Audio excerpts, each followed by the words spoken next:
Hello guys, ignited mind classes में आपका स्वागत है। और आज हम जीएस की एक सेक्शन पढ़ेंगे जिसका नाम है ज्योग्राफी।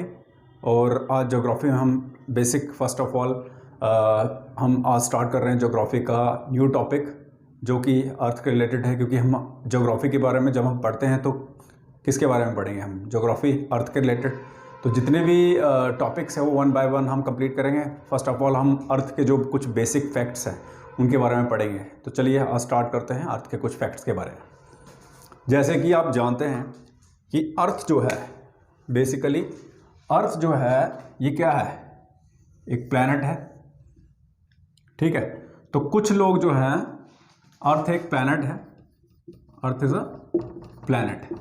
तो जो किसके इर्द गिर्द रिवॉल्व करता है, यानी कि ये रिवॉल्व करता है किसके अराउंड?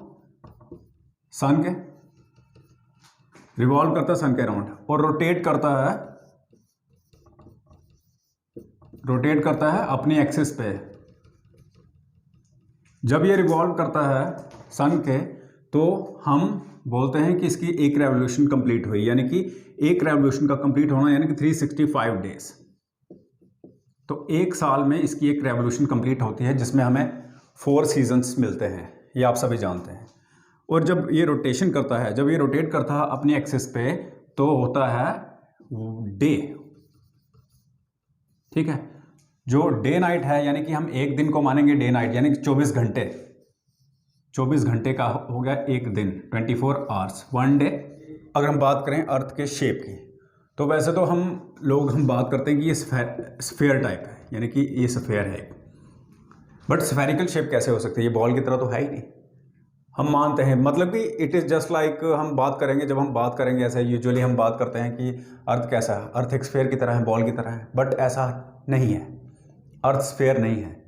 मेरा कहने का मतलब ये है कि जैसे हम अर्थ के बारे में हम स्टडी करेंगे, तो अर्थ के बारे में जब हम स्टडी करेंगे तो अर्थ जो है ये स्फेरिकल शेप में है, यानी कि ये स्फेयर टाइप है, यानी कि ये बॉल की तरह है। जैसे बॉल होता है ना, बॉल, तो बॉल की तरह है। बट बॉल की तरह हम कब इसको यूज़ करते हैं? जैसे आप सिंपल देखते हैं, जब ग्लोब देखते हैं, ग्लोब क्या है? मॉडल ऑफ द अर्थ, तो स्फेयर टाइप में होता है, बॉल की तरह। बट वो तो एक सिंपल फॉर्म आ गई उसकी, वो है सिंपल फॉर्म।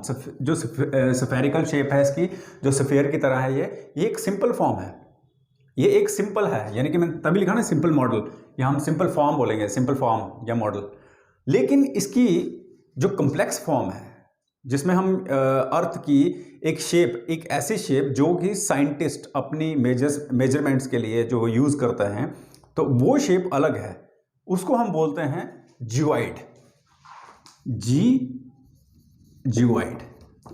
तो ये जो जियोइड है, अब इसको इस शेप को, जो जियोइड है, इस शेप को हम इसके साथ कंपैरिजन में नहीं कर सकते, क्योंकि ये तो सिंपल है, ये तो सिंपलेस्ट फॉर्म है ना इसकी, यानी कि ये आ गया हमारा सिंपल अपनी स्टडी के पर्पस के लिए। बट ये आ गया साइंटिफिक पर्पस के लिए। जब हमने साइंटिफिक कैलकुलेशंस करनी होती है तो हम जियोइड शेप लेते हैं।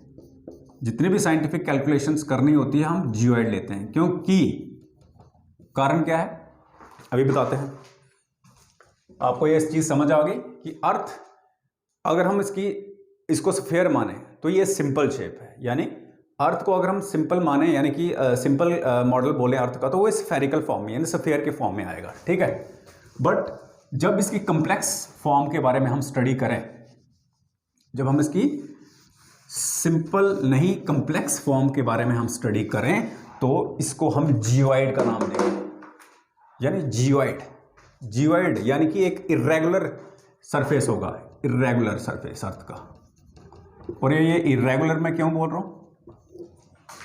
इरेगुलर क्यों बोल रहा हूं, जरा गैस करेंगे? इरेगुलर क्यों बोल रहा हूं? इरेगुलर इसलिए क्योंकि आप एक चीज देखिए, अर्थ पे क्या है? ओशंस है। अर्थ पे क्या है? लैंड मास है, वैलीज हैं। अब ये इरेगुलर शेप जो है या सरफेस जो है, अब हम ये कहेंगे कि सपोज करो ये ओशन है, ये ओशन है। अब कहीं पे आ जाएगा लैंड मास, तो माउंटेन्स आ गए, या हम प्लेट्यूज बोलेंगे, ऐसे हो जाएगा सरफेस, फिर नीचे, फिर ऐसे, फिर यहाँ पे फिर से ओशन आ जाएगा, या इतनी डेप्थ नीचे हो जाएगी। तो यानी कहने का मतलब ये इरेगुलर सरफेस, जैसे अंड्यूलेटिंग बोलेंगे, अंड्यूलेटिंग सरफेस, ऐसे वेव लाइक। तो जब अंडुलेटिंग होगा ये, तो आप मुझे बताइए हम इसको कैसे प्लेन बोल सकते हैं? तो this is basically meant for the scientific purpose. हम इसको जियोइड इसलिए बोलते हैं क्योंकि हम इसको साइंटिफिक पर्पस के लिए यूज करते हैं, यानी कि साइंटिस्ट जो हैं जैसे मेजरमेंट्स करते हैं, जैसे सपोज करो कोई अर्थक्वेक आता है तो उनको कैसे पता चलेगा कितनी डेप्थ पे है, ठीक है ना? तो ये जियोइड की जो शेप है, ये साइंटिफिक कैलकुलेशंस इससे इस शेप से हमें पता चल जाएगा, और साइंटिस्ट पता लगा लेंगे कि पर्टिकुलर पॉइंट जो है अर्थ का, चाहे वो सी के लेवल का है, चाहे वो मतलब कि चाहे वो लैंड मास पे है, कहीं भी पॉइंट्स है, तो उस पॉइंट पे वो मेजरमेंट कर सकते हैं, क्योंकि चाहे वो ओशन हो, चाहे वो लैंड मास हो, चाहे वो वैलीज हो। कहने का मतलब ये जो इरेगुलर शेप है वो इसकी वजह से है, किसकी प्रेजेंस की वजह से? ओशन की, लैंड मास की, वैलीज की, और भी काफ़ी सारी चीज़ें हैं, ठीक है? तो ये इरेगुलर शेप जो है ये जियोइड, इसको हम बोलते हैं जियोइड का मतलब इरेगुलर शेप, और ये एक कम्प्लेक्स फॉर्म है किसकी? अर्थ की, ठीक है? तो उसके बाद अगर हम बात करें अर्थ के कुछ और इंपॉर्टेंट फैक्ट्स के बारे में, जैसे हम बात करें, अगर हम अर्थ को, अब काफ़ी सारे स्टूडेंट हैं जिनको इस चीज़ के बारे में शायद नहीं पता होगा कि अर्थ का जो रोटेशन है वो किस तरह से होता है और कैसे ये सीजन्स चेंज होते हैं। देखिए, मैं यहाँ पे सन को बना लेता हूँ पहले, this is a sun S, ठीक है? अब देखिए अर्थ की जो रोटेशन है दैट इज फ्रॉम वेस्ट, ये देखिए मैं खड़ा हूं आपके सामने, this is the west, this is the east, तो अर्थ ऐसे मूव करेगा, ऐसे करके, this is west to east, this is west to east, not इस तरफ से, this is west to east, east west to east, ठीक है? अब ये सन है, अब हम क्या करेंगे, यहाँ पे एक पिक्चर ड्रा करेंगे अर्थ की, देखिए ध्यान से, और याद रखना कि जब आप अर्थ की पिक्चर ड्रा करोगे, अर्थ को मतलब यहाँ पे ड्रॉ करोगे तो स्फेरिकल में ही करोगे, मतलब स्फेयर टाइप में ही करोगे, तो लेकिन और उसको टिल्टेड फॉर्म में बताना है, टिल्ट किसकी तरफ? ईस्ट वाली साइड। याद रखना अर्थ की जो टिल्टेशन है वो ईस्ट वाली साइड होती है, ठीक है? अर्थ की टिल्टेशन जो है वो ईस्ट वाली साइड। दिस इज अ सन, मैं लिख देता हूँ पूरा सन।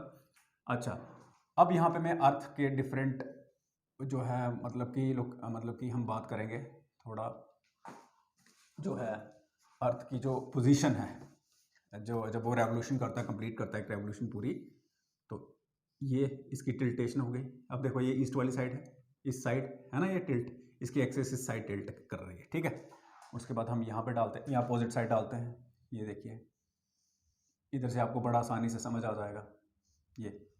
उसके बाद हम यहाँ पे टिल्ट करवाते हैं इसको, देखिए ध्यान से, ये देखिए टिल्ट करवाया। अगर थोड़ा सा डायग्राम में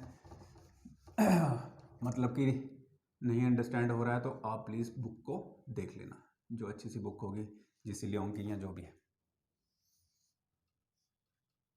अच्छा, ये देखिए, अब यहाँ पर देखिए अर्थ की जो एक्सिस है that is towards east, tilt किस, ये कौन सी साइड है हमारी?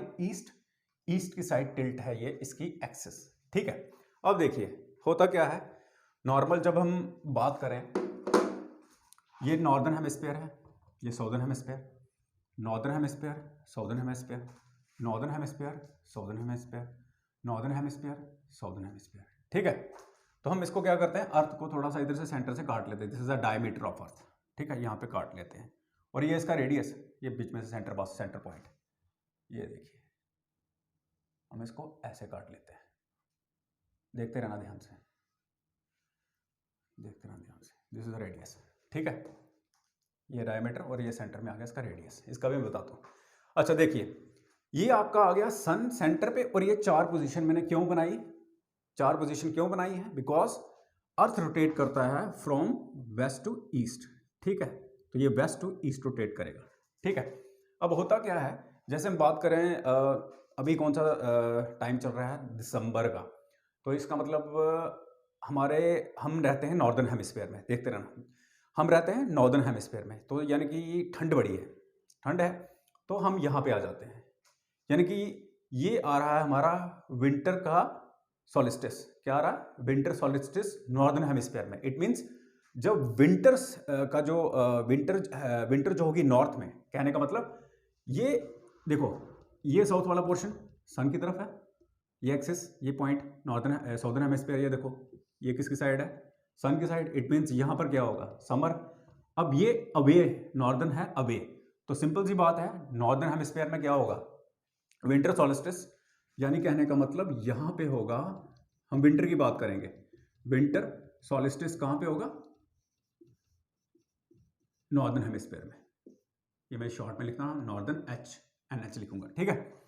तो अब ये सन से अवे है, सन से दूर है, समझ आई, सन से दूर है कौन सा, नॉर्दर्न हेमिस्फीयर। तो यहां पर ठंड होगी, ठीक है, तो यहां पर होगा समर सॉलिस्टिस साउदर्न हेमिस्फीयर में, ठीक है। बट अगर इसके अपोजिट साइड हम देखें, यहां पे इसके अपोजिट साइड, तो इसके अपोजिट साइड अब देखो, ये साउथ अवे है, सन से अवे है, तो नॉर्दर्न इसकी साइड टिल्टेड है, किसकी, सन की साइड। तो इट मींस ये विंटर सॉलिस्टिस था, यानी कि इसको हम दिसंबर 21 या 22 मान लें, जैसे भी इसको हम मान लेते हैं नॉर्दर्न हेमिस्फीयर में। हम नॉर्दर्न हेमिस्फीयर का केस ले रहे हैं सब केसेस में, ठीक है। जितने भी मैंने पोजीशन डाली हैं ये सारी नॉर्दर्न, और जिस उसके अपोजिट साइड आप क्या डाल देना, साउदर्न हेमिस्फीयर का केस, ठीक है। अच्छा, उसके बाद अगर विंटर सॉलिस्टिस यहां पे नॉर्दर्न हेमिस्फीयर में है, तो यहां पर नॉर्दर्न हेमिस्फीयर में ये टिल्टेड है अब, तो इट मींस ये आ गया इसका समर सॉलिस्टिस, समझ आई, यानी कि ये आ गया इसका समर सॉलिस्टिस। और समर सॉलिस्टिस कब आता है, जून 21 या 20, जब भी कहेंगे जून 21 ले लेते हैं हम, ठीक है।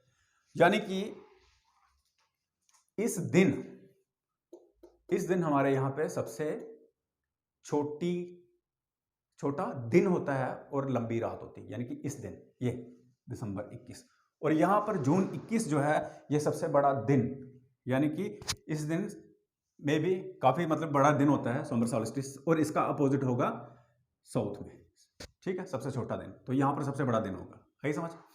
अच्छा, ये तो आगे, और ये आगे हमारा समर सॉलिस्टिस जून 21 को नॉर्दर्न हेमिस्फीयर में। इधर मैं NH लिख देता हूं फिर से, NH नॉर्दर्न हेमिस्फीयर, तो ये विंटर सॉलिस्टिस। अच्छा, अब देखो विंटर से नॉर्दर्न हेमिस्फीयर जा रहा है कहां पे, यानी कि सर्दियों के बाद क्या आता है हमारे पास, स्प्रिंग सीजन आता है सिंपली। अब स्प्रिंग सीजन यानी कि ये वो पॉइंट आ गया जहां पर हम ये पता कर देते हैं कि यहां पर सॉलिस्टिस के बाद क्या आता है, हर सॉलिस्टिस के बाद इक्वेनक्स आता है। क्या आता है, इक्वेनक्स, यानी कि ये इक्वेनक्स, ठीक है। अब ये इक्वेनक्स जो है इसका मतलब क्या है कि सर्दियों के बाद आता है स्प्रिंग सीजन। क्या आता है, स्प्रिंग सीजन। तो ये स्प्रिंग सीजन जो है नॉर्दर्न हेमिस्फीयर में आता है, स्प्रिंग सीजन नॉर्दर्न हेमिस्फीयर में आता है। अगर यहां पे स्प्रिंग आ रहा है नॉर्दर्न में, तो यहां पर क्या आएगा, ऑटम, ठीक है ना, यहां पर ऑटम आएगा, किसमें, साउदर्न में। अगर नॉर्दर्न में स्प्रिंग आ रहा है, क्योंकि स्प्रिंग के बाद तो गर्मी आती है, तो इसको हम बोलेंगे इसको हम क्या बोलेंगे, इक्वेनक्स, यानी कि ये आएगा हमारा स्प्रिंग, यानी कि स्प्रिंग सीजन आ जाएगा, और ये इक्वेनक्स है हमारा, ठीक है। इक्वेनक्स कौन सा टाइम होता है, ये वो टाइम है जब दिन और रात मैक्सिमम इक्वल होते हैं, या हम ऐसे बोलेंगे रफली इक्वल होते हैं नॉर्दर्न और साउदर्न हेमिस्फीयर में, यानी कि दिन और रात जो है वो बराबर होते हैं। और ये कौन सा डे होता है, इसको हम लिखेंगे, ये होता है मार्च की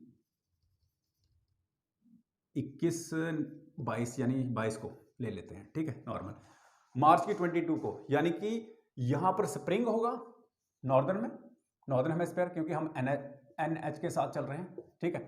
तो नॉर्दर्न हेमिस्फीयर में स्प्रिंग सीजन होगा, यानी कि मार्च 22 को, और ये यहां पे लगभग दोनों में रफली हम बोलेंगे नॉर्दर्न और साउदर्न हेमिस्फीयर में ये दिन और रात बराबर होंगे, अंडरस्टैंड।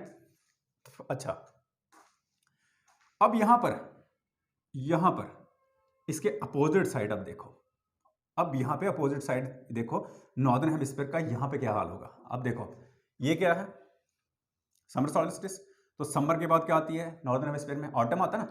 तो यहां पर क्या होता है, यहां पर कौन सा इक्वेनक्स आएगा, यहां पर भी इक्वेनक्स आएगा, लेकिन कौन सा, ऑटम का। अब ऑटम कहां पे, ऑटम आएगा हमारा नॉर्दर्न हेमिस्फीयर में। किस में आएगा?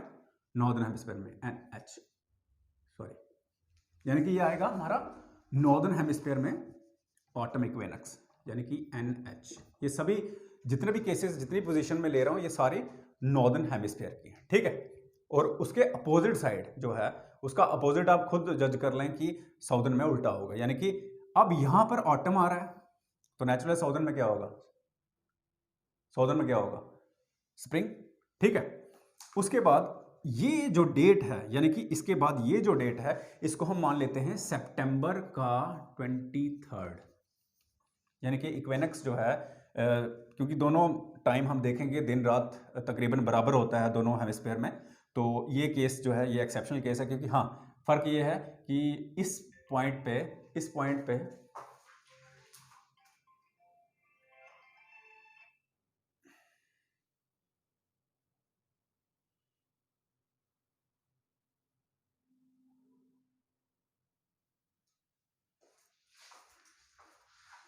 अच्छा, जैसे कि हम बात करें कि ये जो दो पॉइंट हैं ये एक्सेप्शनल हैं, क्योंकि यहाँ पर दिन रात बराबर है, ठीक है, दोनों के केस में। बट फर्क ये है सीजन्स का।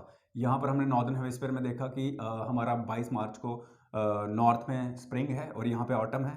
यहाँ पर हमने उल्टा देखा यहाँ पे, ठीक है। यहाँ पे हमने सितंबर 23 को क्या देखा कि नॉर्दर्न हेमिस्फीयर में ऑटम है और जो साउदर्न हेमिस्फीयर में क्या है?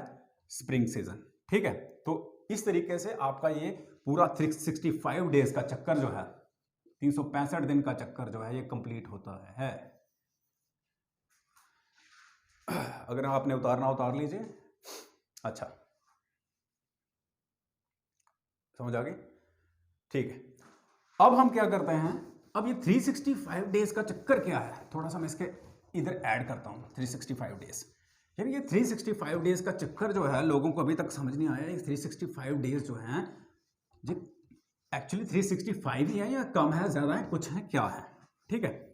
तो अब 365 डेज का चक्कर आपको समझाते हैं। देखिए, आपको पता है नॉर्मल एयर जो होता है, नॉर्मल एयर की बात करें, नॉर्मल एयर जो है उसमें कितने डेज होते हैं? 365 डेज।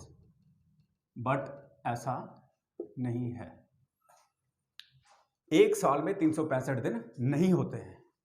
एक्चुअली होते हैं, काउंट तो हम 365 डेज करते हैं, बट इसमें कुछ एडिशन भी होता है। क्या होता है? एडिशन भी होता है। क्या एडिशन होता है? सुनिए, देखिए, अब आपको पता है नॉर्मली में एयर में 365 डेज होते हैं, तो 4 साल के बाद एक लीप ईयर आता है। लीप ईयर आता है तो जिसमें कितने डेज होते हैं? 366। अभी जैसे हम बात करेंगे 2000 में आया था, 2000, 2004, 2008, 2012, 2016, 2020, ठीक है। उसके बाद 2024 में आएगा अभी, ठीक है। तो ये सारे लीप ईयर हैं, देख लीजिए, ठीक है। तो ये सारे जितने भी मैंने केस बताए ये सारे लीप ईयर के केस हैं। अब लीप ईयर का चक्कर क्या है, यानी कि लीप ईयर बेसिकली इसका वीडियो मैं बाद में बनाऊंगा, सिर्फ इतना मैं बता देता हूँ। जो कैलेंडर हम फॉलो करते हैं वो ग्रेगोरियन कैलेंडर है, ठीक है। तो जिसमें हम हर 4 साल के बाद, पहले हम जूलियन कैलेंडर फॉलो करते थे, तो वो उसके लिए वीडियो मैं अलग बनाऊंगा। दोनों कैलेंडर के बारे में आपको बताऊंगा कि एक के बाद दूसरा कैसे आया, तो वो हम बाद में पढ़ेंगे। बट फिलहाल आप लीप ईयर के बारे में यही सोचिए कि लीप ईयर जो है उसमें 366 डेज होते हैं, ठीक है। 366 डेज होते हैं। तो ये आपका, हाँ, 366 डेज बनते कैसे हैं ये मैं आपको बताता हूँ। और जिसमें कि लास्ट में हर 4 साल के बाद आप देखते हो कि फेब के महीने में 28, यूजुअली आपको पता है कि नॉर्मल फेब के महीने में 28 डेज होते हैं, बट जिस मतलब कि साल में लीप ईयर आता है तो फेब में 29 हो जाते हैं, यानी कि ये एडिशन हो जाती है। बट उसके लिए हम ये भी चेक करना चाहिए कि हमें जो है हर साल जो है कितने घंटे ऐड हो रहे हैं, कितने मिनट ऐड हो रहे हैं। तो हम कैसे जानेंगे? देखिए, जो होता है नॉर्मल ईयर में क्या होता है? 365 डेज होते हैं, ध्यान से देखना। अब होता क्या है, 365 डे को अब हम अलग लिख लेते हैं। इसके अलावा यानी कि 365 डेज के अलावा, देखो 365 डेज के अलावा, इसके अलावा ये हमारे पास, एक मिनट, 365 डेज जो हैं ये तो नॉर्मल एयर में होते हैं। 365 डेज जो हैं ये नॉर्मल एयर में होते हैं। इसके अलावा इसके एक्सेप्ट जो है यानी कि 365 डेज नॉर्मल एयर में होते हैं, ठीक है। इसके अलावा जो एडिशन होती है वो क्या होती है, यानी कि ये एक्स्ट्रा 24 घंटे यानी कि 24 आवर्स जो है कैसे ऐड हो जाते हैं, एक दिन कैसे बढ़ जाता है हर 4 साल में। इट मीन्स हर साल 6 घंटे ऐड होते हैं, समझ आए ये। लेकिन 6 घंटे नहीं ऐड होते हैं, हर साल 5 घंटे, यानी कि ध्यान से देखना, हर साल आपके 5 घंटे, ठीक है, प्लस 59 मिनट, ध्यान से देखना, 59 मिनट प्लस 16 सेकेंड्स। अब आपकी कैलकुलेशन अच्छी है तो 4 सेकंड ज़्यादा मिलेंगे, बट ये कैलकुलेशन आपको 4 साल पूरे बराबर, 4 साल का अगर आप डाटा निकालेंगे तो मुझे लगता है कि आपका पूरा 24 घंटे कंप्लीट हो जाएगा और लीप ईयर आपका बन जाएगा। यानी कि ये इनको आप 4 साल लगातार मिलाइएगा, 5 घंटे 59 मिनट 16 सेकंड को, तो आपका डाटा जो है यानी कि एक दिन का पूरा डाटा जो है इसमें ऐड कर लेंगे अब 4 साल के बाद, तो वो बन जाएगा 366 डेज। तो इस तरह से जो हमारा लीप ईयर है वो फॉर्म करता है, ठीक है। अच्छा, एक चीज़ और मैंने इंपॉर्टेंट बतानी है आपको, जो इवन फिजिक्स वाले स्टूडेंट भी कंफ्यूज हो रहे थे, तो ज़रा मैं उनको बता दूं। इवन ज्योग्राफी और फिजिक्स दोनों कंफ्यूज हो रहे थे, बोल रहे थे कि सर अर्थ तो एक मॉडल है, sorry globe is a model of the earth, but उसमें हमें ये समझ नहीं आई कि इक्वेटर पे जो है वो ग्रेविटेशनल फोर्स कम क्यों है और इक्वेटर पे ग्रेविटेशनल फोर्स कम कैसे है, ठीक है, और पोल्स पे ग्रेविटेशनल फोर्स ज़्यादा कैसे है। यानी कि ये आपका अर्थ आ गया, तो अगर हम इसको ऐसे देखें, यानी कि ये सेंटर का पॉइंट है और ये आ गया आपका रेडियस, ठीक है, हम इसको ऐसे ले लेते हैं, ठीक है, तो ये आर रेडियस आ गया, ये डायमीटर आ गया पूरा, ठीक है, ये डायमीटर आ गया, ठीक है। तो अब ये आ गया था आपका पोल्स, ठीक है, pole to pole, north south pole. अब पोल से अगर हम इक्वेटर वाली साइड जाएं तो डिस्टेंस होता है ज़्यादा। डिस्टेंस क्या होता है, यानी कि डिस्टेंस क्यों ज़्यादा होता है, क्योंकि इसका रेडियस जो है यहाँ से ये रेडियस जो है ये इंक्रीज़ करता जाता है। जैसे हम पोल से इक्वेटर की तरफ जाएं तो रेडियस इंक्रीज़ करता है, तो रेडियस इंक्रीज़ का मतलब, कहने का मतलब क्या है, रेडियस इंक्रीज़ करने का, यानी कि इधर से देखिए रेडियस इधर 1 किलोमीटर होगा, 2 होगा, 3 होगा, 4, 5, 8, तो कहने का मतलब ये बढ़ता जाएगा, ठीक है। तो इससे हमें पता चलता है कि सेंटर में से, यानी कि सेंटर पॉइंट में से, जो सेंटर पॉइंट है अर्थ का, उससे डिस्टेंस पोल्स का क्या है, पी, यानी कि पोल का नज़दीक है, और इक्वेटर का जो है वो दूर है, चाहे वो 40 किलोमीटर है, 50 किलोमीटर है, 60, ज़्यादा डिफरेंस नहीं है, इतना ही है। तो कहने का मतलब इसका जो रेडियस है सेंटर से इक्वेटर का ज़्यादा है, तो इसलिए यहाँ पर ग्रेविटेशनल फोर्स जो है जी वो कम है। ये नज़दीक है तो इसलिए इसका जी ज़्यादा है सेंटर से, ठीक है।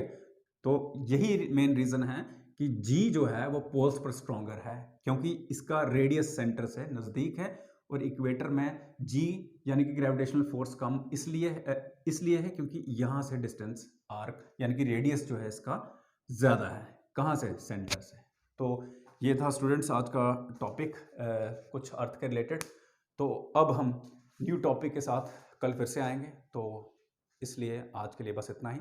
Thank you.